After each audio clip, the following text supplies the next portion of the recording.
courtroom in Fort Worth didn't look extraordinary that morning. The walls were the same dusty beige they'd always been.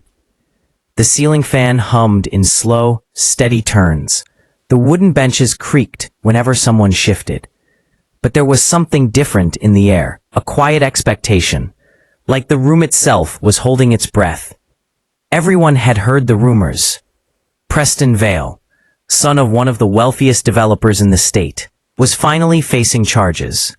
He walked into the courtroom as though he were stepping onto a fashion runway instead of into a legal proceeding. He was only 20, but he carried himself with the practiced swagger of someone who had grown up believing the world belonged to him.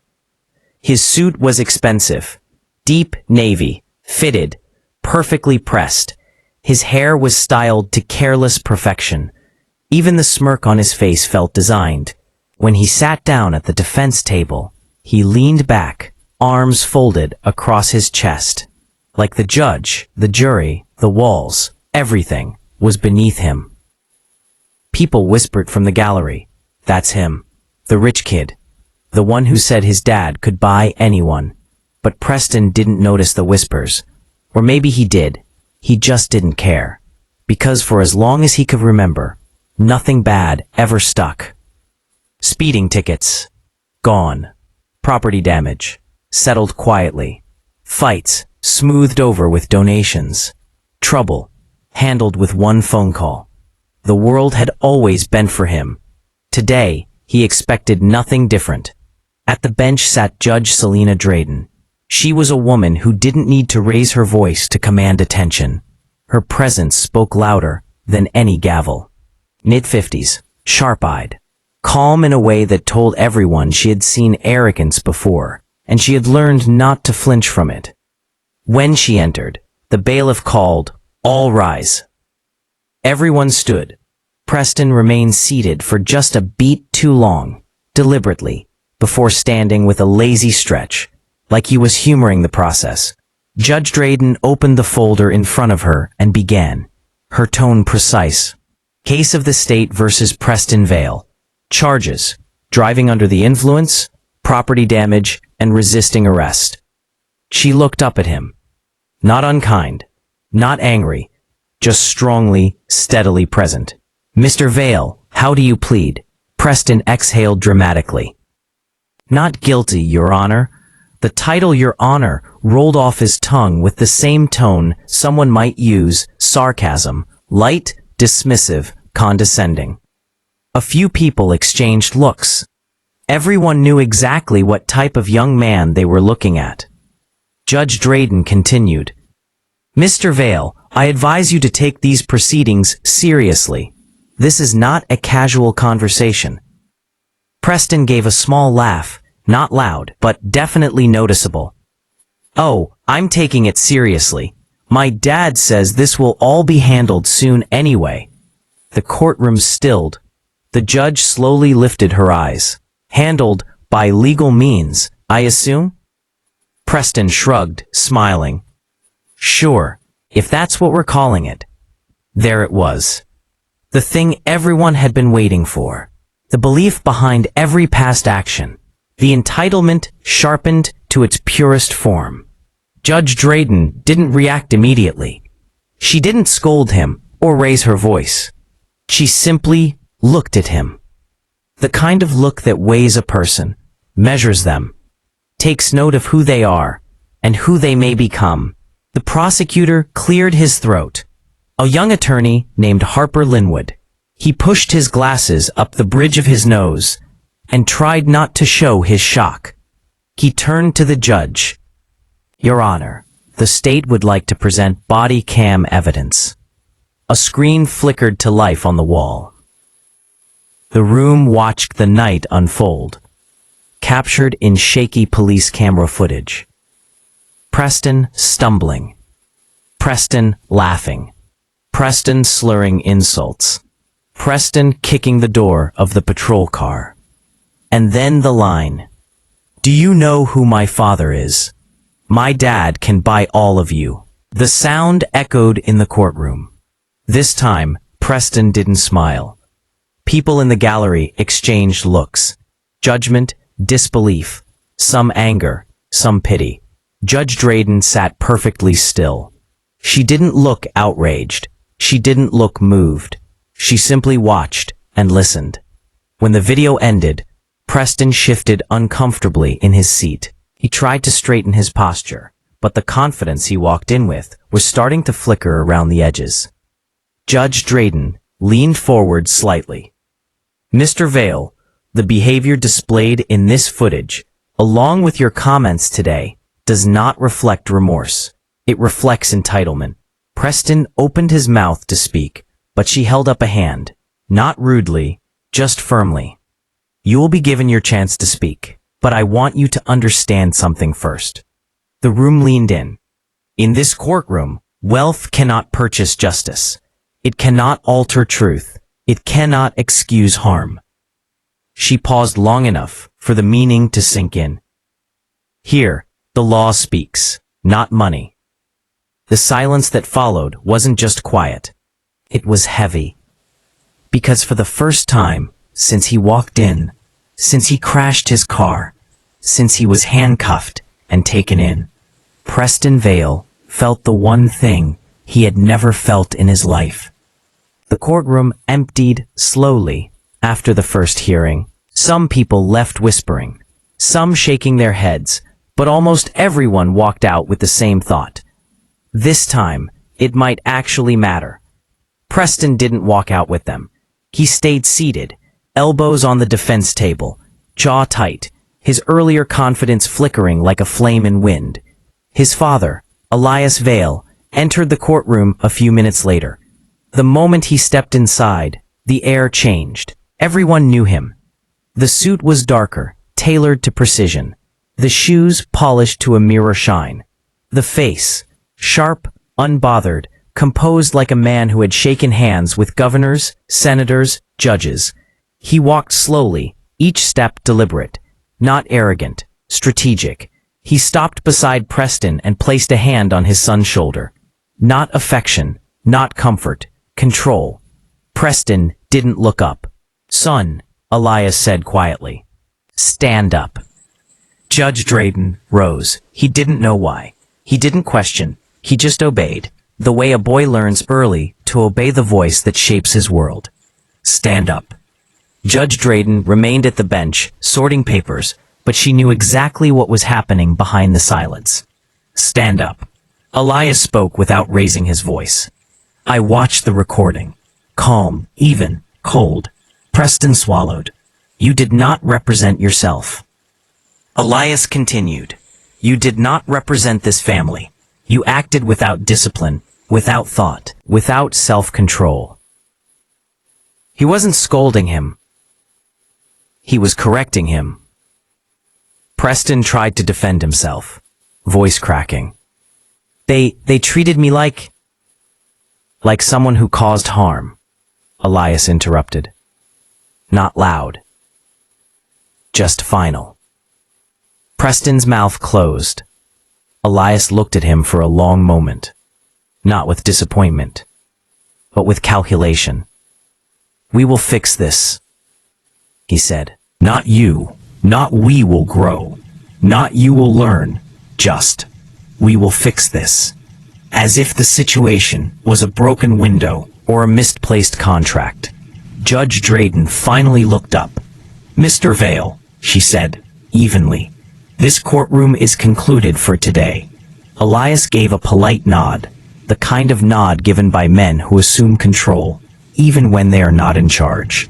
Of course, Your Honor, but before he turned to leave, she added, and Mr. Vale, he paused. The issue here is not just the damage your son caused, she said. It is his belief that he is untouchable. Elias smiled. A small, polite practice smile. Your Honor, he replied. Everyone believes they are untouchable until life teaches them otherwise. He said it like a compliment, like a philosophy, like a shared truth. Outside, the sun was bright, too bright. The air felt sharp. Reporters waited on the steps, cameras raised. Water, Waiting. Freshly equipped shop Paramount. Mr. Vale, I propose to reject this amendment. Vale, is it true your son resisted arrest? Do you believe he caused the accident intentionally? Is this just another case of wealth bending the justice system? Elias didn't slow. No statements today, he said. Preston kept his head down, not from shame, but because the world felt like it was closing in, pressing against him, demanding something he had never learned how to give: accountability. They reached the car, a sleek black sedan that looked like wealth itself. Preston slid into the passenger seat. Elias took the driver's seat. He didn't start the engine yet. Instead, he turned his head and looked directly at his son. Not with anger, with assessment. You think this is about the accident, Elias said quietly. Preston frowned. It was an accident, Elias corrected. The accident is the smallest part of this. The problem is how you responded. He leaned back.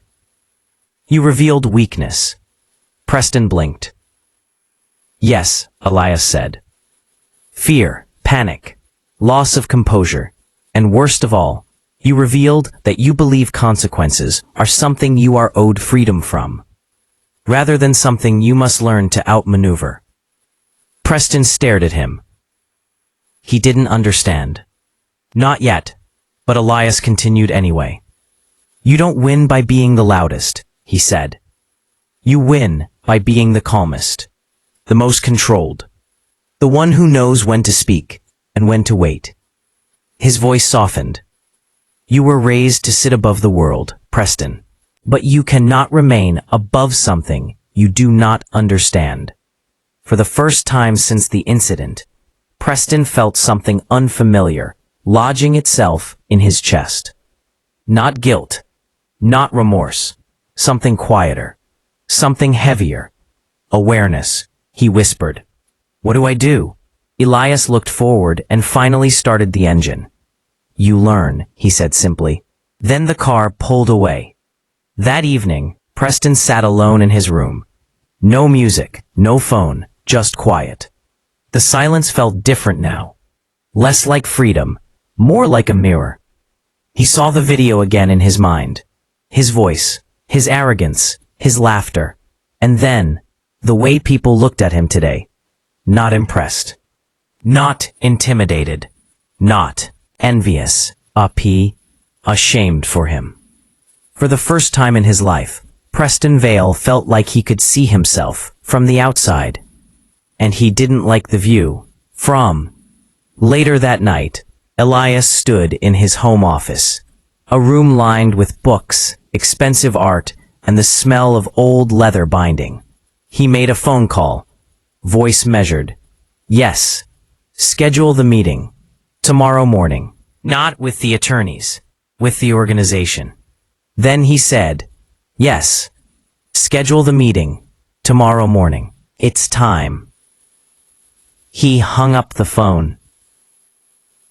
The camera of imagination pulls back slowly, leaving him in that room of power, standing alone, planning something. Not for justice. The morning came earlier than Preston expected. He woke to the sound of his father's voice, not raised, not sharp, simply firm. Get dressed, we're leaving. There was no breakfast, no explanation, no conversation. Preston put on whatever was nearest, plain jeans, a gray shirt. When he stepped downstairs, Elias was already waiting at the door, keys in hand. No suit today, no polished shoes, just a simple black jacket and quiet purpose. They drove without speaking. The city faded into suburbs. The suburbs thinned into long stretches of open land. The sky widened, pale blue, endless. Preston finally asked, "Where are we going?" Elias didn't answer immediately. He waited until the road narrowed into a dirt path, leading toward a fenced property, a community center. though not the polished kind.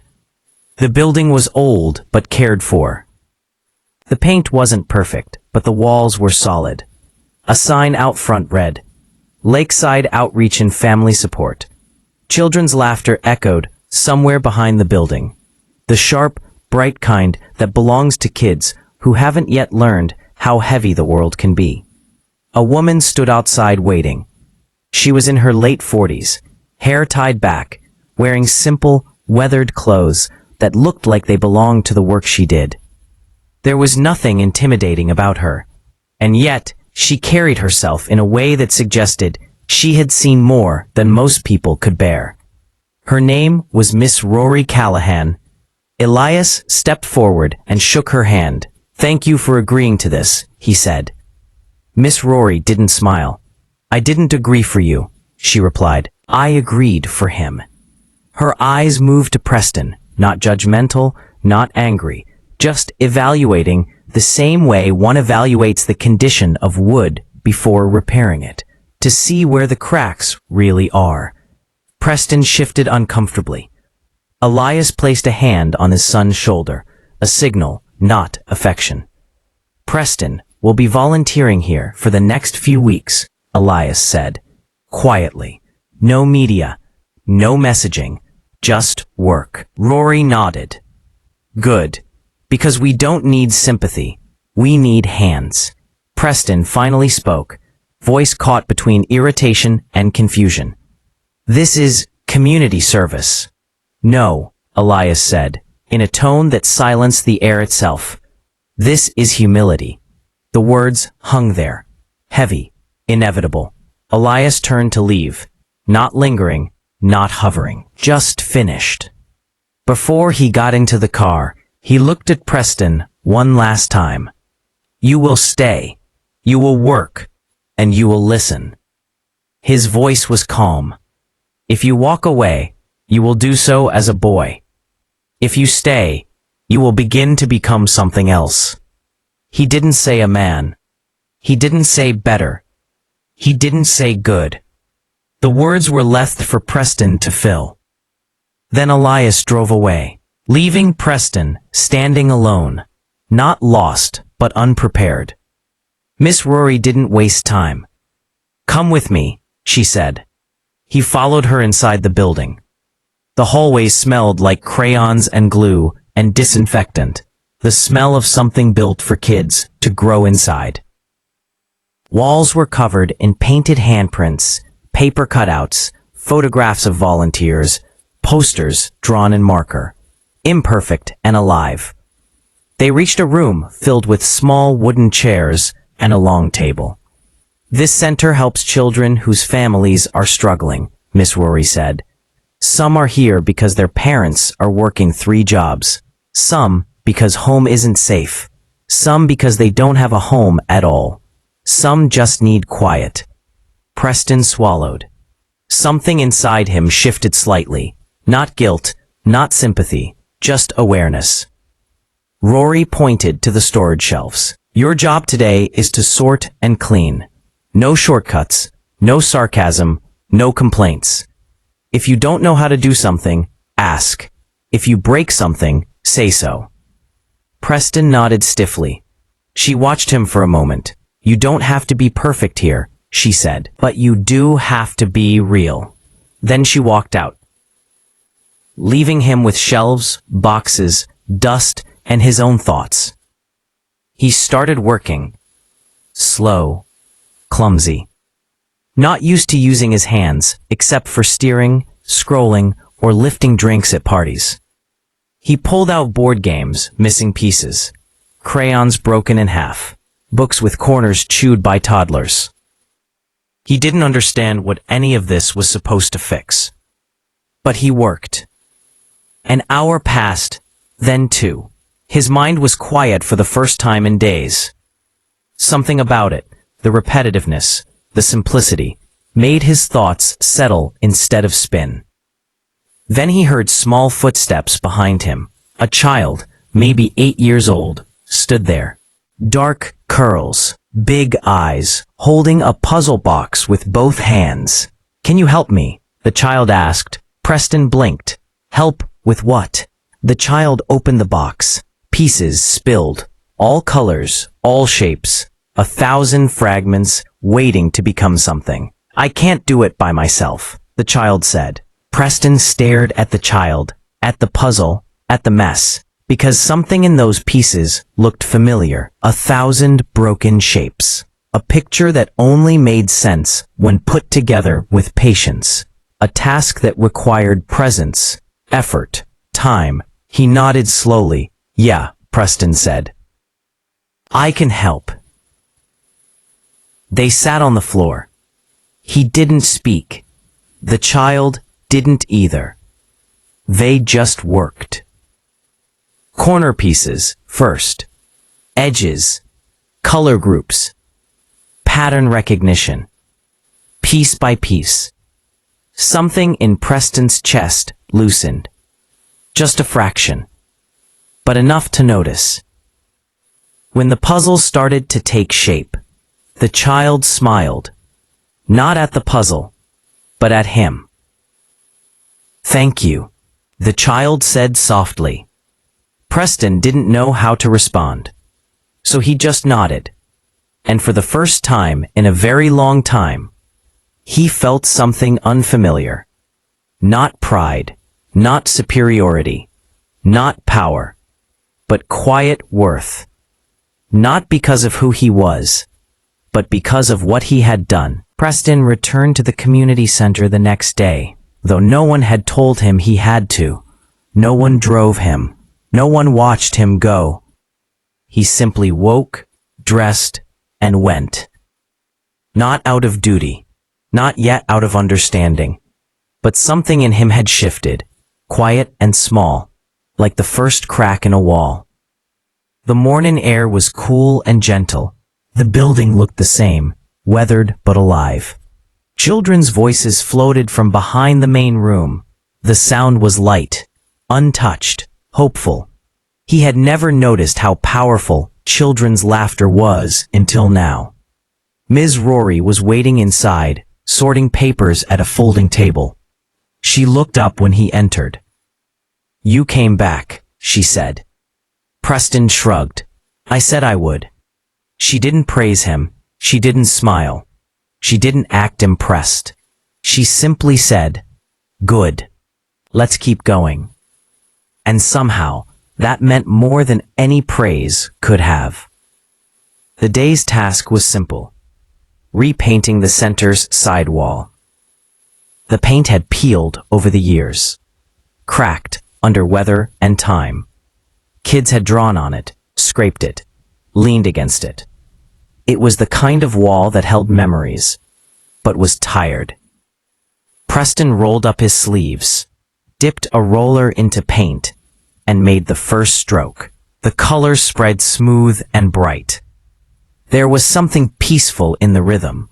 Long sweeps, even pressure, steady hands. It demanded patience, stillness, focus. Halfway down the wall, he noticed someone watching from the sidewalk. Judge Drayden. Not in her robe, not in authority. In plain clothes, jeans, a soft blue blouse, hair tied back loosely. She looked almost different, almost ordinary. She approached him slowly. I see you've started, she said. Preston stepped back, unsure. Yes, ma'am. She observed the wall, colors layered on colors, then spoke carefully. Your father arranged this, didn't he? Preston nodded. The judge's eyes softened, not with sympathy, but with understanding. The law can punish, she said, but punishment alone doesn't change a person. Humility does. Time does. Work does. Preston didn't know what to say.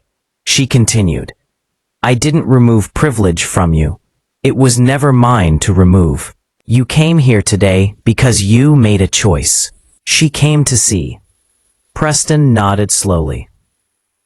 He began painting again. By noon, laughter filled the playground. Two little boys ran back and forth with paper airplanes. A girl braided another's hair into uneven pigtails.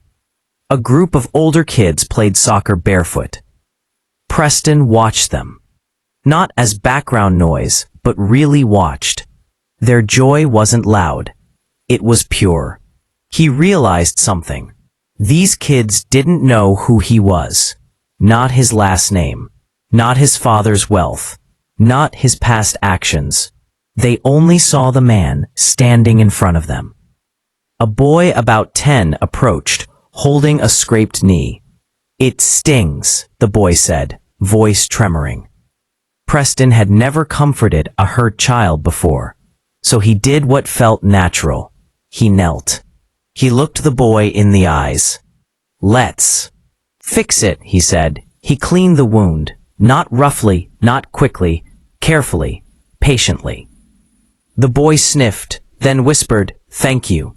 2 words, simple, but they hit Preston like a storm. No one had ever thanked him for kindness before. Most of his life, people thanked him for access, money, privilege, opportunity. Not care. Not presence. Not heart. He didn't say anything in return. He didn't need to. The silence carried meaning. Later, in the afternoon, he sat outside with Miss Rory. They shared cold water in plastic cups as the sun dipped low. She didn't speak at first. Then, "Change doesn't happen when you realize you did something wrong," she said. "Change happens when you realize who else was affected." Preston thought of the officer he kicked, the neighbors who had seen him, his parents, not their reputation, but their humanity. The child today, himself. "I think I'm starting to understand," Preston said. Rory nodded. "Understanding is not the end," she replied. "It's the beginning." When Preston arrived home that evening, his father was waiting in the study. The same room of polished wood, leather chairs, and old whiskey. "How was it?" Elias asked. Preston hesitated.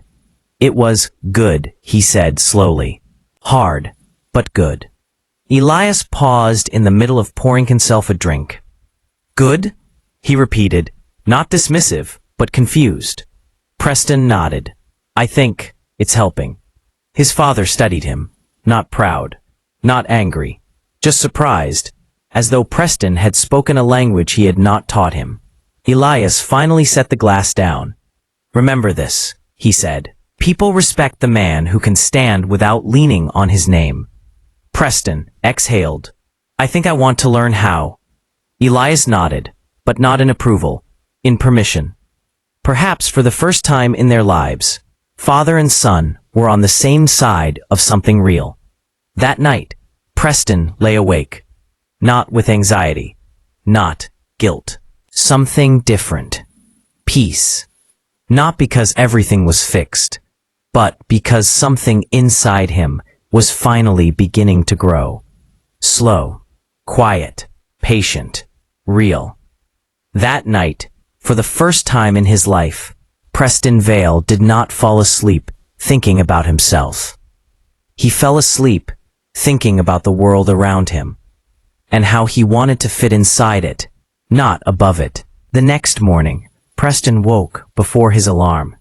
The house was quiet, too quiet, the kind of quiet that makes even thought feel louder than it should. He got dressed without thinking about it.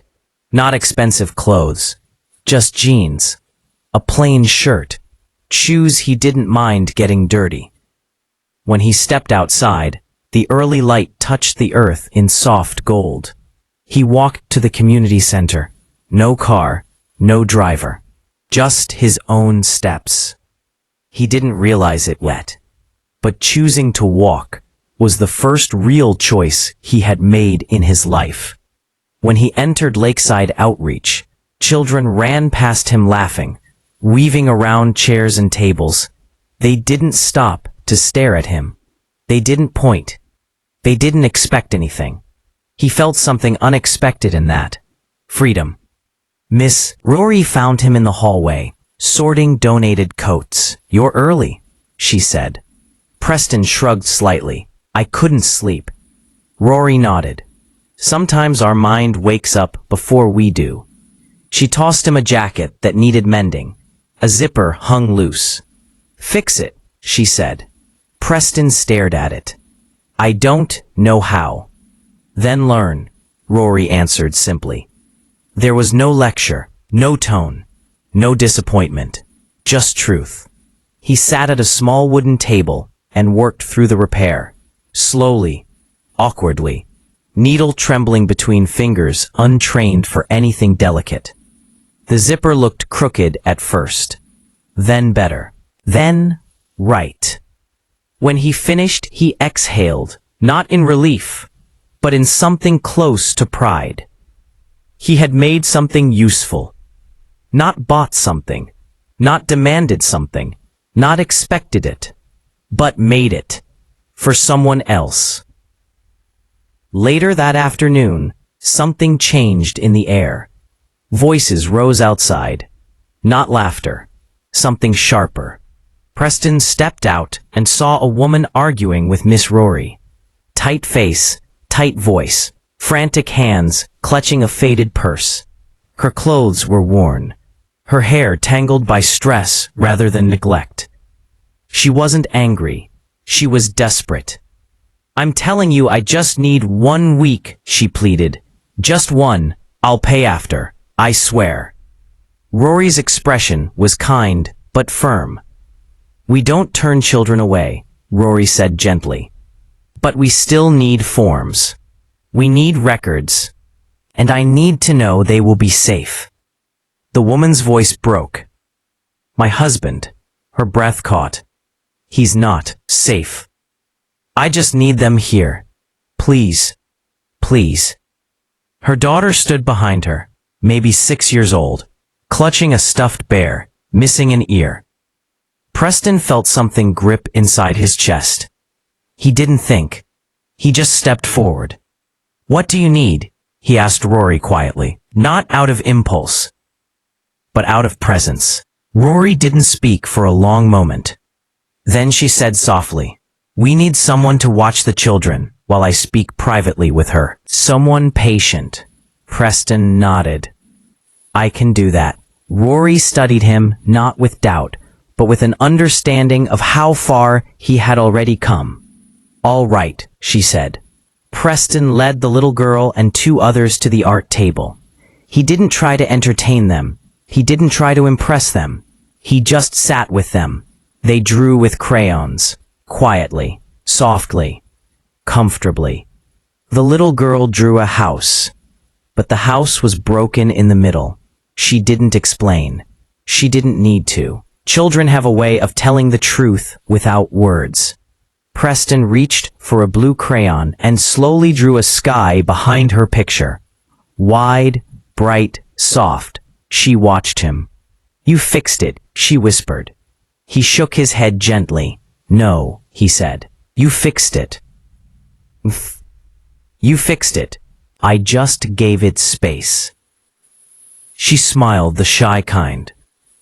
Like sunlight trying to come through clouds. And that was when it happened. Preston felt something in his chest loosen and open. Not guilt, not shame, not pity, but connection, the thing he had never learned to build. That evening, when everyone had gone home, Preston sat outside on the steps. The sky was pink and orange, melting into quiet blue.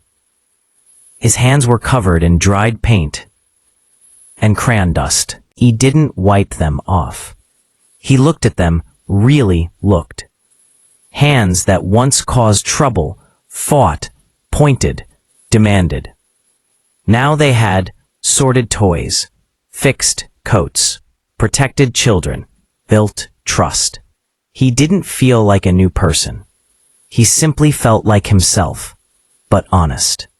For the first time. He didn't notice Miss Rory sit beside him until she spoke. You're changing, she said softly.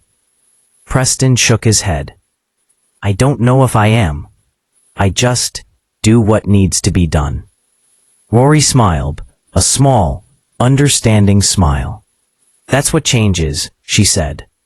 Not thinking about yourself first. Preston exhaled. Then he asked a question that felt heavier than any courtroom sentence. Do you think I can be better than I've been? Rory didn't answer immediately. She wasn't careless with truth. You already are, she said.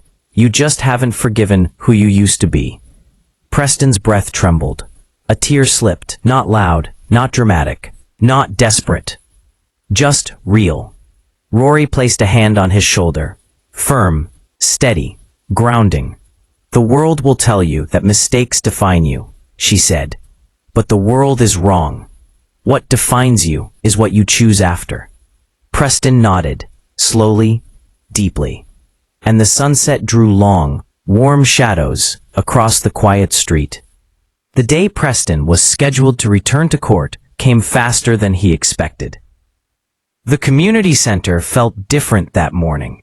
Quieter, heavier, like even the air knew something was about to be tested.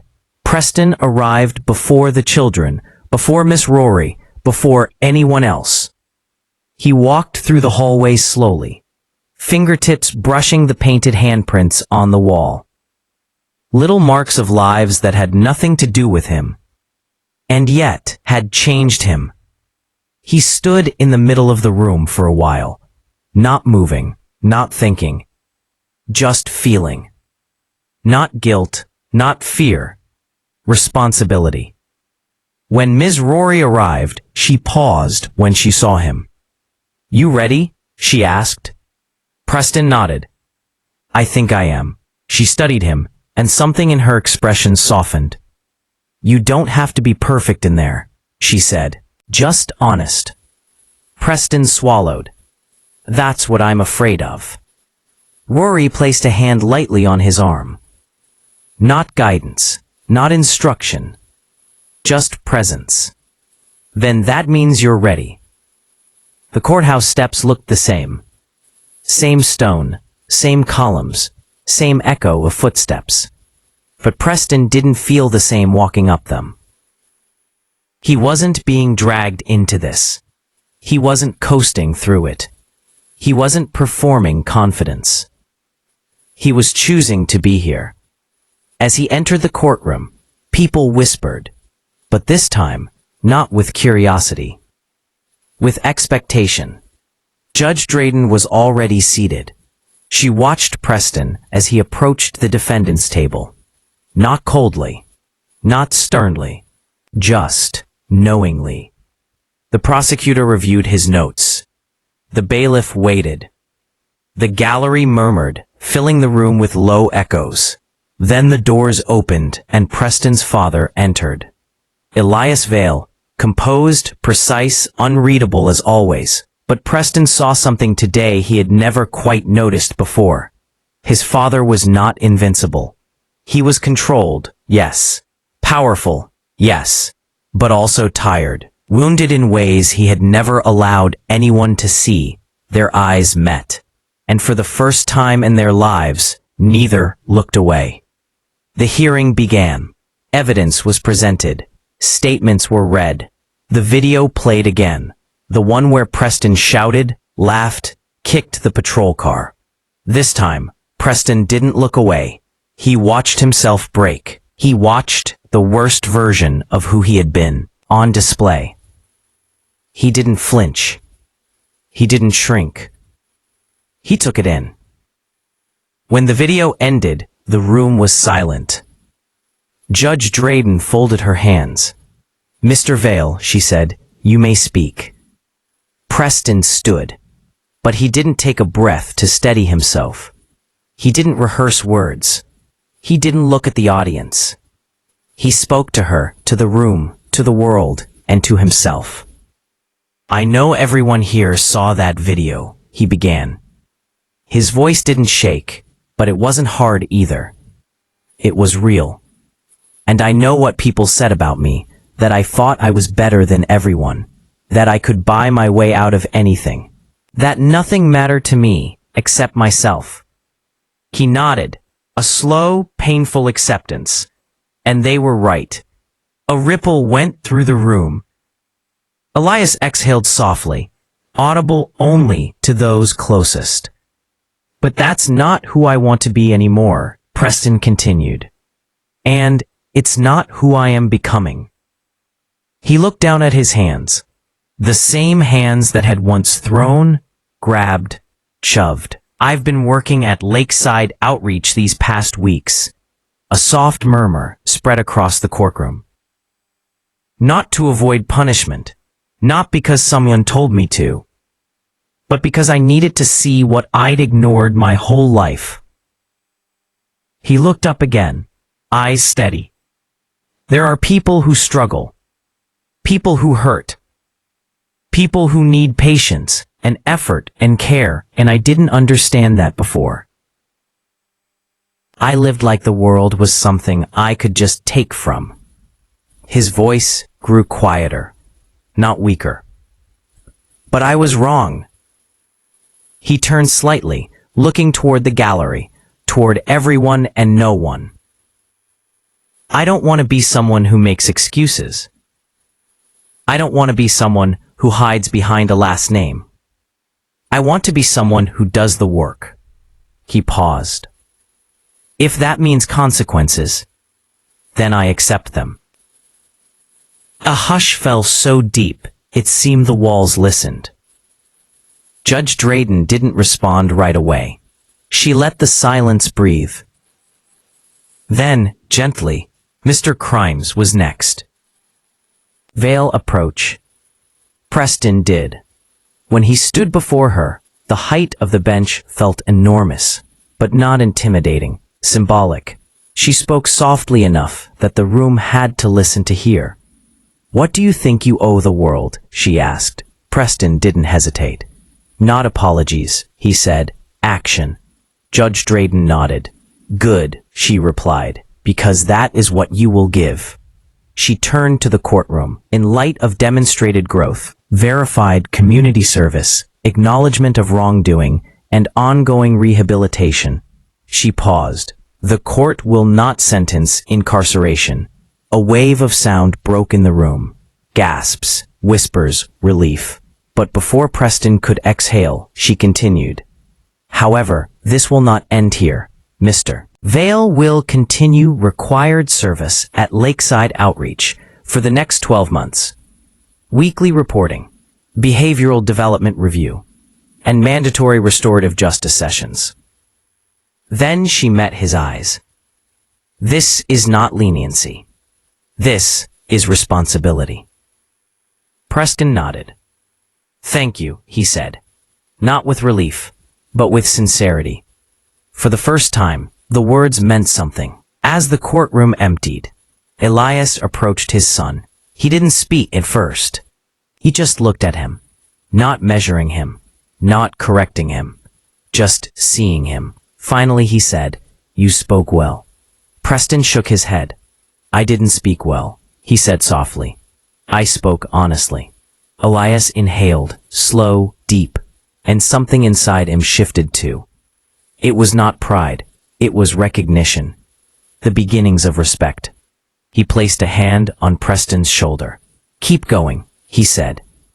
It was the closest thing to "I'm proud of you" the man had ever said in his life, and for the first time, it was enough. The weeks that followed didn't feel like a punishment. They felt like life, real life, without shortcuts, without safety rails, without invisible privilege holding everything up. Preston showed up every morning at Lakeside Outreach, not because the court required it, not because his father arranged it, but because something inside had changed. He wanted to. He sorted supply donations. He repaired toys. He raked the playground yard when autumn leaves fell in thick blankets. He wiped down tables after snack time. He learned how to patch drywall, how to listen without offering excuses, how to speak without needing to be the loudest voice in the room. He wasn't perfect. Nobody noticed, because nobody expected him to be. What they noticed was effort. Effort is louder than apology. Effort is louder than money. Effort is the sound. A person becoming real. One afternoon, Preston sat with a group of kids painting cardboard masks. The little girl from before, the one who drew the broken house, sat beside him, tongue peeking from the corner of her mouth as she concentrated. "What are you making?" he asked her. "A hero mask," she answered, not looking up. "Oh yeah?" Preston smiled. "What kind of hero?" She paused, brush midair. "The kind that doesn't run away," she whispered. The words sat between them like something sacred. Preston didn't respond with wisdom. He didn't try to fix her world. He just kept painting too, quietly, patiently, letting her know she wasn't alone. Sometimes presence is the strongest kind of protection. One day, Judge Drayden returned. Not to inspect, not to judge, but simply to be present. She watched Preston sweeping the hallway, moving slowly and steadily. Not because the task demanded precision, but because he cared now. Care was something that had taken root inside him. She stepped closer. "It seems the work suits you," she said. Preston didn't look up right away. He finished the sweep stroke, then leaned on the broom. "It makes sense," he said. "How so?" He thought for a moment. "Because I spent so long taking from the world without understanding how much work it takes to build anything. Here, everything matters. Every piece, every person, every choice." The judge nodded. "And you?" Preston exhaled, the long kind that carries truth with it. "I matter too," he said, "but not more than anyone else." Judge Drayden's eyes softened. "That lesson comes to very few," she said, "and to far fewer willingly." Preston smiled, small, quiet, real. "I didn't learn it willingly." His voice was honest. "I learned it because life finally made me listen." The judge let out a breath that was almost a laugh. Life tends to do that. She left him to his work, but she carried something with her now. A quiet certainty that he would not slip backward. Some transformations stay. Meanwhile, Preston's father watched, always from a distance. Not because he didn't care, but because he didn't know how to show that he did. One evening, Elias arrived at the center unannounced. Not to direct, not to control, simply to observe. He saw his son kneeling on the floor with a group of children, cutting cardboard wings for a costume play they were working on. His expression was relaxed, his eyes calm, his voice gentle. Not performing goodness, not demonstrating humility, just being. Elias didn't step forward. He stayed by the door, invisible and quiet. And in that moment, the father realized he was the one who never learned tenderness. It was a lesson he had never known he needed. The year passed slowly and fully. When Preston's required community service hours were complete, nobody mentioned it. Nobody marked the day. Nobody celebrated it. Because why would they? He wasn't leaving. The center had become more than a place. It had become a mirror, reflecting who he was becoming. He stayed. He worked. He lived. Not as punishment, but as purpose. Cinematic ending. Scene. The final shot is simple. Preston sits on a bench outside the community center at sunset. Kids play behind him. Their laughter dances in the golden light. His hands rest loosely together, steady, open, unguarded. Some people spend their whole lives trying to prove who they are. Some spend it trying to escape who they were. But the ones who truly change, they learn how to start again. Not perfect, just honest. And that's enough to become someone new. Fade out. Soft. Warm. Quiet. If you felt something through this story, like growth matters or change is possible, make sure to subscribe, leave a like, and share this with someone who might need the reminder. Who you were is not who you have to stay.